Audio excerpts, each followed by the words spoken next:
Hello, today for review I've got the most recent addition to FiiO's players lineup. It's FiiO M9. First, FiiO tries the new approach in M7. They've utilized Samsung Exynos chipset created for the wearable electronics. Really power efficient solution and really fast chip, and it allowed FiiO to create really smoothly working M7 and really power efficient. But of course everyone was waiting for the more advanced player with more advanced sound, with better digital tonal converter, more powerful, and of course everyone wanted Wi-Fi and streaming media. So appeared M9, and I can say that it's a noticeable step forward for FiiO. First of all, not in terms of sound, because they already created few really good sounding players, but it's a step forward in terms of usability. But I will cover that later in this review. So M9 actually is modestly priced. It's priced about $300, and I think it may be a bit less in some markets, but it's a really noticeable leap forward in almost every aspect, especially if you are not audiophile who can live with some imperfections in firmware, and you are a regular user who wants not only great sound but also polished software. So let's have a closer look now. Box is traditional, made of white cardboard with nice polygraphy. All features are listed here. Some basic information on the back side, but not many technical specifications listed. Actually, as for technical specifications, as digital tonal converter, here use double AK4490 chips. What else should I mention? Output power from single-ended output is a bit above 100 milliwatts. From balanced output it's a bit below 200 milliwatts, but there is a balanced turbo mode which boosts to 220 milliwatts for 32 ohms load, so pretty good power numbers. Work time is about 9 hours from single-ended output, about 8 hours from balanced output. Charging took less than 2 hours, and the most surprising probably figure here is that as a wireless streamer, so connected to Bluetooth headphones, it can work more than 20 hours, sometimes 25 or something like that. So we are living in an interesting period of time when wireless headphones are less consuming than wired ones. So inside we will have player itself. This player will have this silicone case, pretty normally looking and protecting player. Actually, of course, I'd like to see here some leather case, but unfortunately we don't have one. Different papers, quick start guide, warranty cards, and so on. Adapter for coaxial output, and typical USB-C cable for charging and other related, and to use it as digital tonal converter. So accessory set is pretty basic, but I think for $300 it's okay. Unfortunately, for leather case you will have to pay extra, but usually FiiO offers really affordable options here. Offers really affordable prices for the accessories. Build quality is nice. Player fit nicely in hand. It's not the biggest one, not the smallest, something in between. It's pretty slim, so it fits nicely in pockets. It has one side rounded, second one isn't rounded, so it's a mix. It's some compromise for those who like sharp edges and for those who like rounded curves. On this side located almost all controls, so it's on-off button, volume control wheel, play pause button, tracks navigation, and microSD slot. It has about 2 GB of built-in memory, but of course it's not something outstanding. Those two sides are free of everything, and on the bottom there are regular headphones output and balanced output. And you know, luckily, at last someone created balanced output with this ring around, also looking in the same style with the regular output. And USB-C slot. It can be used for charging, to access memory, also it can be used as digital tonal converter, and so on. So all the typical features that you can expect from modern DAW. Case made of aluminium, build quality is nice, nothing is rattling, nothing is shaking, so it feels really solid, and it looks really solid, and it's really solid indeed. So here is screen. It has enough brightness to be visible under the bright sun. It has good viewing angles, and another feature actually is this indicator. So this is multicolored LED, same as in FiiO PTR3. Depending on resolution of file that is now playing, it changes colors. So you can see, are you playing high-res or DSD or not, something regular red book. But if you don't like this LED, if you don't like LED, you can turn it off also. So I think pretty convenient.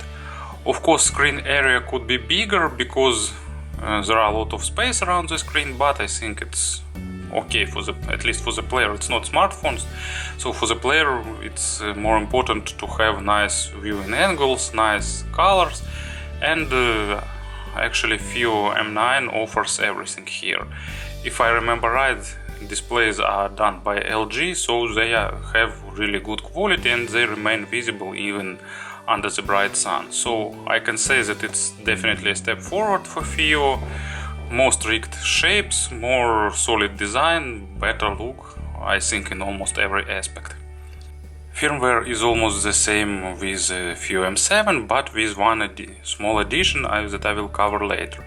So right after boot up you will face the main screen with those icons. You can't install different launchers, so you will have to stick to it. You will have some pre-installed software. First of all, it's FiiO Music. It's a really familiar player. We've seen this player on different platforms. We've seen this on old X series players. We've seen this on iOS and Android as a separate software and so on. It's really feature packed because I probably switch sim to the white one. It will be more contrast on the screen. So it's pretty familiar. I probably won't describe it in details, but there are media library, recently played, most played, recently added tracks, and so on and so forth. So here is now playing screen with all the details. You can tap it, equalizer, play order, additional information, search, additional menus that allows you to delete this track, and so on. And lot of settings here. So off timer for music app, song scan, resume mode, gapless playback, play through folders, automatic media library update, fixed volume settings, replay gain they have, USB output mode, HWA they put it separately, so it's not available in Bluetooth codec selection, it should be turned on here. And they put Wi-Fi song transfer also here. It's not logical for me, but some features are put right into the player. DLNA, themes, show album art on lock screen, reset database. So I think FiiO should be a bit more a bit more logical in placing features, because everything not related to player should be placed somewhere else, but I think it's acceptable. I can definitely live with that. File management, it's typical file manager, so it allows you to browse contents of your SD card or internal memory, delete folders and so on. Media gallery, it's typically consists of album covers. Technical support, it's brief information and software update. And settings, here we can turn on and off Wi-Fi, connect to wireless networks, turn on Bluetooth and connect to Bluetooth devices. Audio settings is output, phones out or line out, SPD out mode, gain, low pass filter modes, wireless playback quality. So HWA should be somewhere here, but it's placed separately. Balance, should inline remote work, balance boost, it's balance turbo mode, additional power if you need it, adjustable volume and line out, and USB digital tonal converter function if you need it. You can turn it on here.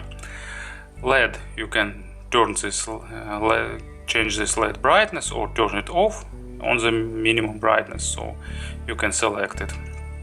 K-lock settings, it allows you to choose what buttons will be working when screen is locked. General settings, it's typical Android settings about device, power of timer, apps. You can actually delete some of pre-installed apps here, but I will describe these apps later. Brightness level, wallpaper, sleep time, date and time, screen locking, languages and input. So it's typical and factory data reset if you need it. But actually there are two swipes. Swipe on the right side, return you to the main screen. Swipe on the left side works as a back button. Really convenient. But the main difference here is pre-installed applications. Actually, I don't know what is KKBox, is music and move, it's some streaming media probably, but pre-installed Tidal is a really good feature to have. Let me turn on Wi-Fi. So it's fully functional, it's a regular Tidal client with all these features it has, with all the type familiar interface and so on. And what is good here, it works with offline mode. You can even select where to save your tracks. You can select to save them on the SD card and it saves them, and I can actually demonstrate it. So I turned Wi-Fi off. Here is my collection, albums, new hacking album vector.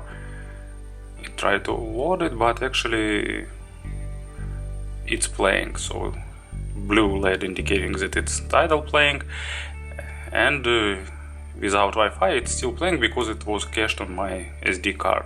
So as you can see, finally we've got DAB with working offline mode done by FiiO. Also you can pre-install some other applications, but FiiO allows only few applications to be installed. They have whitelist. If I remember right, in that whitelist they have Spotify, Rune, what other popular, Deezer and QoBuzz or Buzz, I don't know how to pronounce that streaming media services correctly. So just 8 applications allowed, but I think this list will be enhanced in future. Well, at least I suppose so. I'm not using some complex scenarios. You know, for me it's pretty obvious. I just select music and play it, or I'm using Tidal with offline mode, so I've got 0 issues. Maybe there are some problems, but I didn't face them. Maybe there isn't almost no problems, but actually it's Android, so some issues are pretty expectable. But anyway, firmware is pretty fast, pretty stable, and I really like this direction where FiiO is moving now.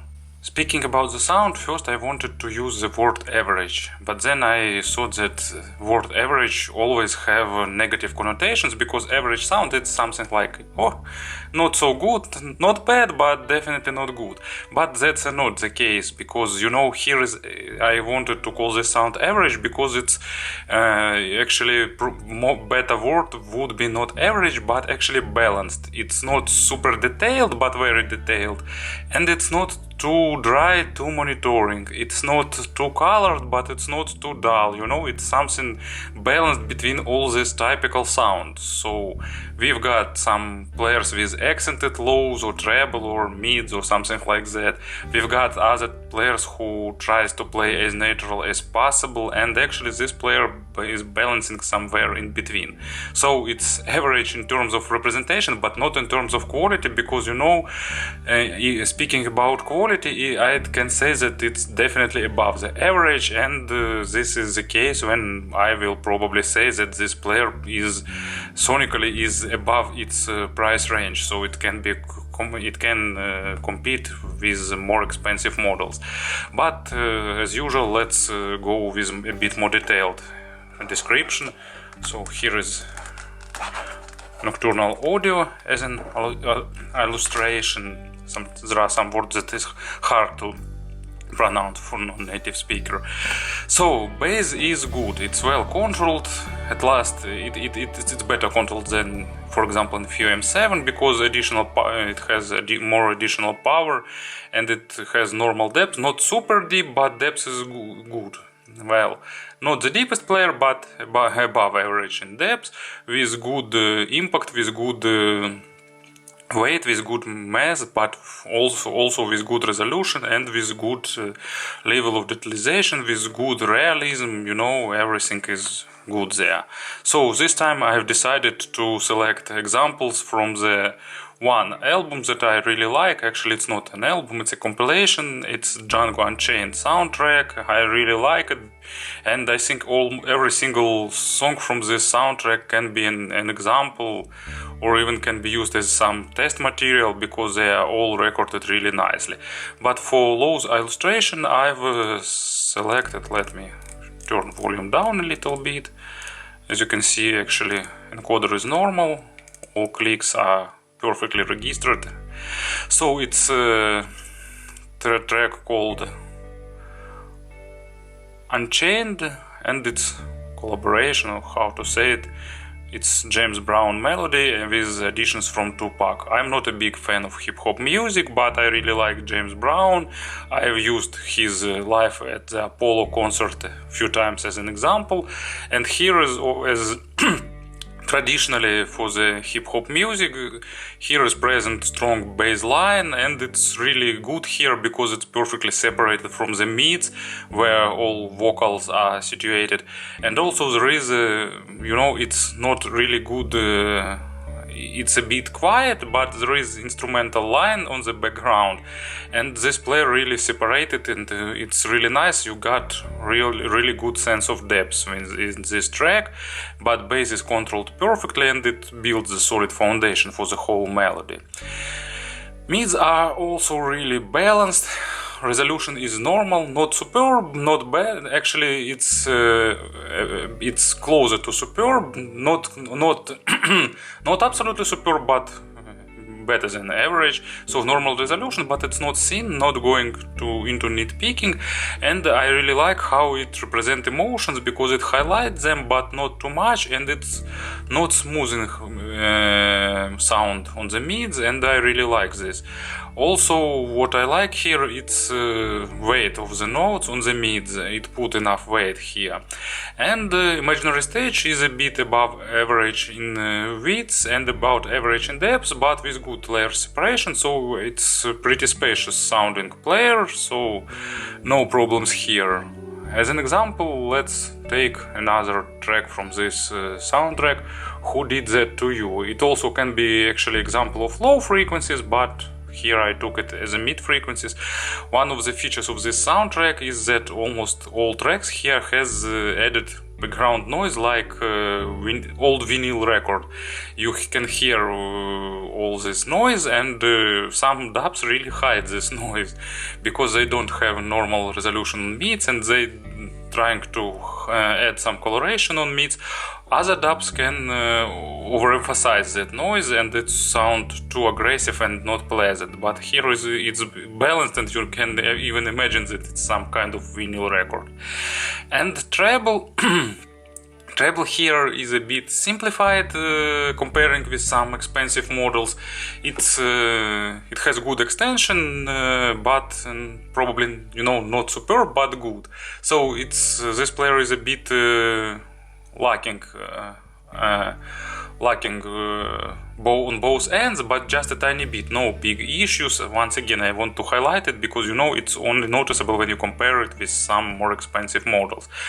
Attacks and decays are normal, but layering of course is simplified, but it has good resolution and it's not aggressive. It's really playing in nice way. It's not too smooth and not too aggressive, so it's, once again, I probably have to use the word balanced. And example for treble here is The Brain Mule. It's really interesting tune. It has high-pitched guitars at the beginning, and they have a lot of overtones going really high into treble area.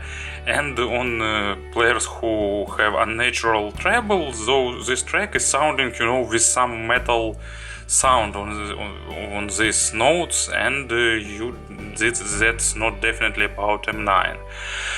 So to summarize, everything here, it's really balanced sound. It's not, of course, more expensive. Models like FiiO X7, of course, will be sound better, especially on the both ends of the sonic spectrum. But for this, as I've said before, its sound quality even exceeds its price range. It's really good tuning without any issues, with a bit pleasant coloration, not too natural and really engaging. And speaking about some comparisons, I will be really brief here because I'm working on few more detailed comparison videos for M9 and I will release them later, so just a few quick notes here. Speaking about FiiO's lineup, actually I think I'd place M9 somewhere on the level of X5 3rd generation. X5 3rd generation is a bit warmer sounding DAP, but this one is closer to more natural representation, so it's a matter of your subjective preferences. So-called level is about the same, and it exceeds all previous models, all lower models created by FiiO, so it's better than X3rd, X1, and of course it's better than M7. You know, it reminds M7 in general representation, but it's M7 with a step above, more natural, more engaging, more emotional, and so on. So small improvements in different areas, giving a big improvement overall.